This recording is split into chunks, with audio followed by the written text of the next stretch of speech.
Now we are going to see one of the tool in an Autocad is nothing but converting of one 3D to 2D. First I created a simple shapes, one rectangular block at the top of this portions. Again I am going to draw one simple rectangular profile and create a body. What we are going to do is converting this 3D shapes into a 2D orthographic projections by using often model spaces itself. In this particular area, what are the main tool we are going to use is view base. Drawing a profile, one is on top face, another one is on side face.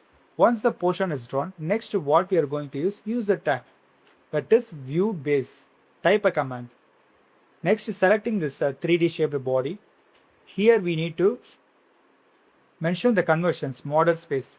This is a model space to select the model space and choose this entire model. Now click enter. After that, initiate the layout name.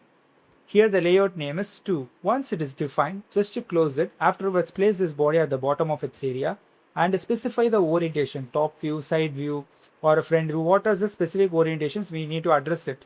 Once the top view is specified, next again click enter, that is a space tab. Enter it. Afterwards, just to specify, it is completely relates to third angle projections itself. That's why the model is defined from top view, front view and side view. Again, I just selecting the part.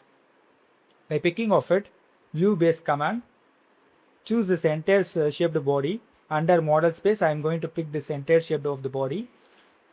But it looks like shaded with edges. I need to convert it into a wireframe method with clear communications to the manufacturers. That's why specifying the first primary part, initiating the top orientations, top view, front view and side view. Then the isometric view. Afterwards, click enter. Look at the shapes.